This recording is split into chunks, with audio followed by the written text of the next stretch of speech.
Yo tout le monde, j'espère que vous allez bien, moi ça va nickel. Aujourd'hui, on se retrouve pour mon premier Urbex en vidéo avec vous. Je tiens d'avance à m'excuser pour la qualité de certains rushs et le manque de luminosité. Et surtout, le peu de son. J'en suis désolé, la coque de ma caméra a supprimé et modifié tout le son. Il n'y avait rien de bien à la fin, donc j'ai préféré le supprimer. Au moins, il y aura quelques rushs avec mon appareil photo, mais ce sera tout. La plupart du temps, ça fait un petit cercle de lumière, pas terrible, vous voyez.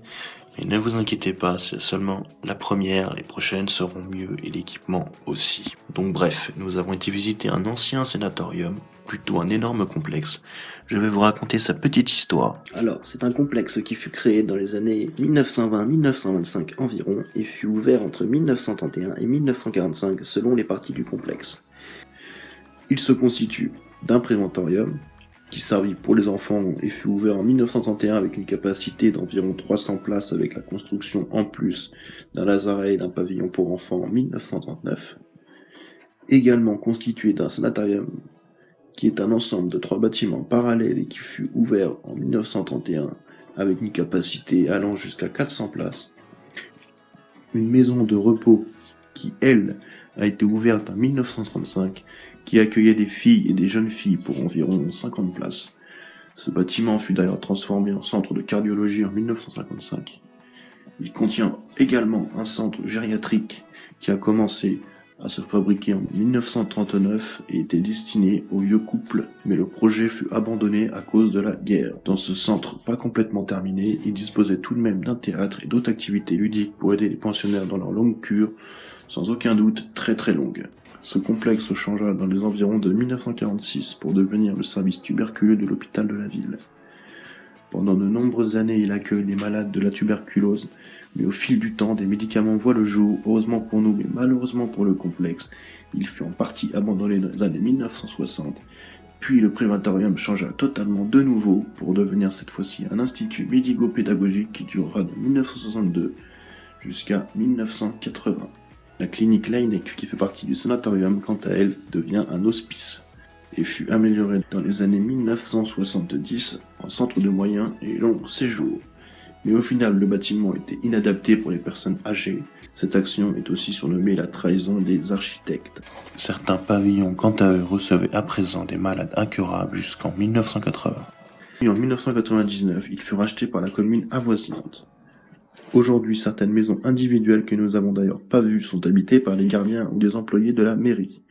Pour le reste, seul un bâtiment a survécu, il sert maintenant de centre aéré, tout le reste est livré à la nature. Aujourd'hui, il servait également pour des clubs d'airsoft, mais depuis le récent décès en 2016 d'un jeune homme, il est à présent fermé d'après ce que j'ai pu voir. Pour le pauvre jeune homme, il a tout simplement continué alors qu'il n'avait pas de lumière. C'est dramatique. Mais ça arrive malheureusement, ne continuez jamais un urbex si vous ne voyez plus. Les lampes, c'est vos yeux, vraiment. Tout ce complexe a été mis en place par les architectes du nom de Georges Bonnier et André Sarru. Ce qui est aussi intéressant à connaître, c'est que comme il y avait énormément de malades atteints, plusieurs métiers se sont assemblés à tout ça dans le lieu. Par exemple, les pensionnaires qui étaient autrefois professeurs donnaient des cours aux enfants eux aussi atteints et ainsi de suite pour différents métiers. Pour les friands en paranormal, cet endroit est chargé d'histoires paranormales, mais d'où viennent ces rumeurs, ces histoires, je vais vous raconter ça de suite. Dès le début de l'ouverture, des patients se plaignent de saignements inexpliqués. Cela a carrément provoqué une psychose dans le complexe. Plusieurs professeurs et médecins, mais aussi de grands médecins venus spécialement pour essayer de découvrir et résoudre ce mystère. Mais après de nombreuses analyses, le verdict est sans appel. Il n'y a aucune explication, du moins logique et sensée. Les plus folles hypothèses sont alors prononcées. Sorcellerie, possession, résurrection, et j'en passe. Malheureusement, ceci n'arrange pas du tout la situation du complexe, car il devient à première vue hanté, ce qui a forcément impacté le nombre de patients au fil du temps. À ce jour, les spécialistes n'ont toujours pas résolu ce mystère d'après ce que j'ai pu voir sur le sujet. À part ça, des rumeurs parlent aussi d'un esprit d'une jeune fille qui entrait à ces lieux principalement au sous-sol. Les urbexeurs racontent ressentir des présences, des sensations particulières.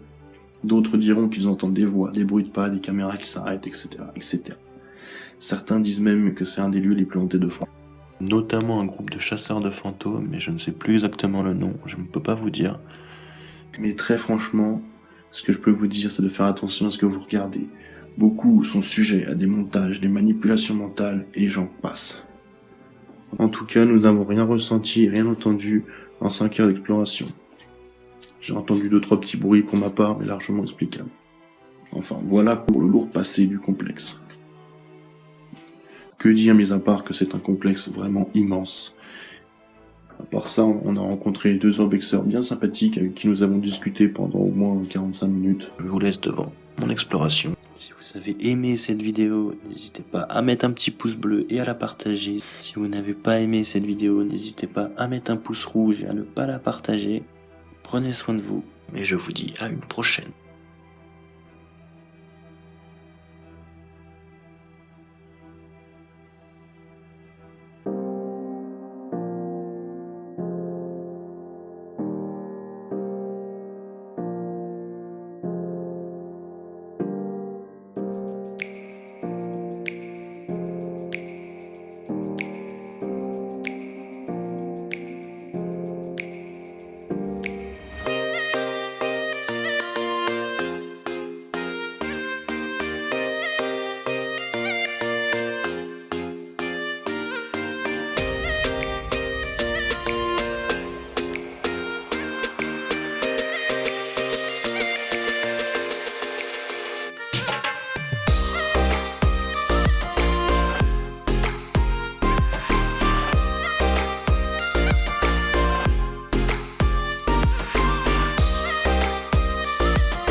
Qu'est-ce que ça dit?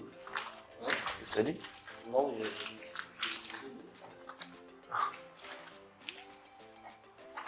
Chiottes. Douche plutôt. Bon, on va le faire tout seul. On passe sur l'autre aile. De quoi?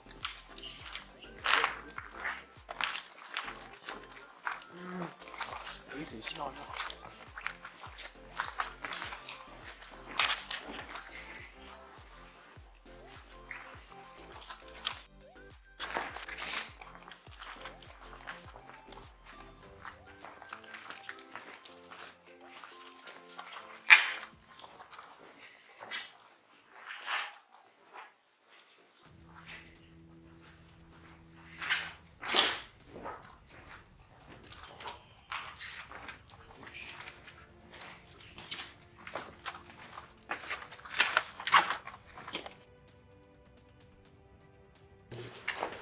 Petite cave.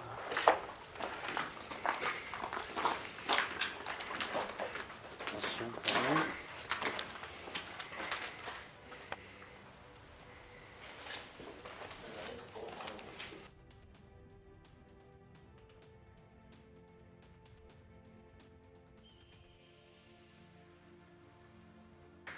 Ouais, ça va. À mon avis, ça fait tout le complexe, hein, la cave. Je pense que c'est ça. Hein. Donc on peut le laver directement au premier, au deuxième. Je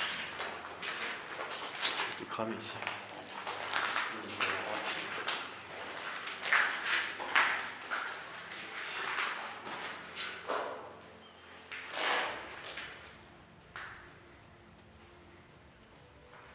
Tes mains, bon, ça fait genre Vajara. Le mec il a marqué ses types, tu sais.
Ah, ancien meuble quand même, tu vois, il y a des anciens petits trucs là.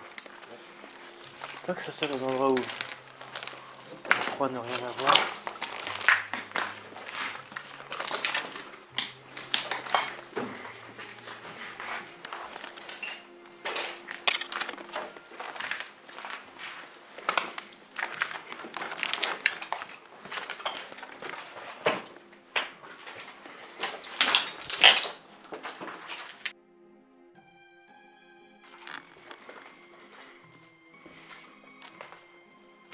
Quoi de neuf?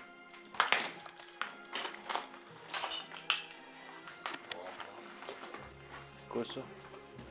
Je sais pas trop quoi ça sert.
là, c'est... Ah non, c'est le reflet, ok.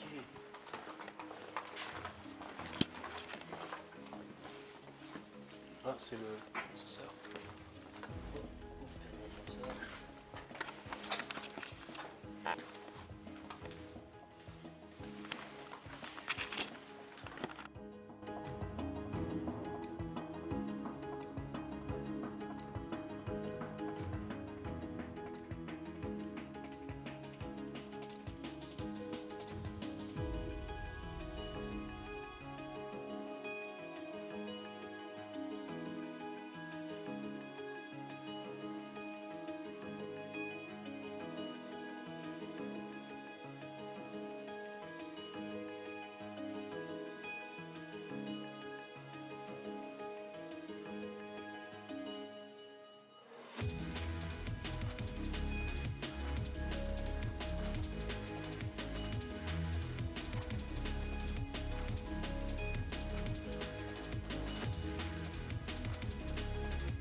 Mais non.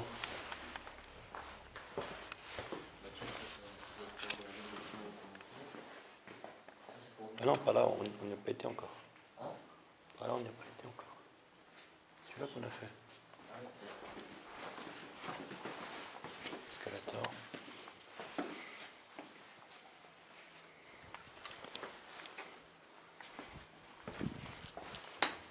On va y aller avec toi.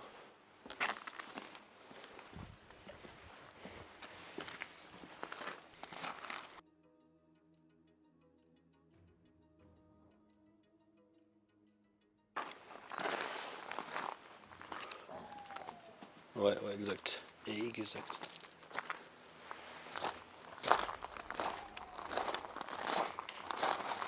Il y a des chemins partout.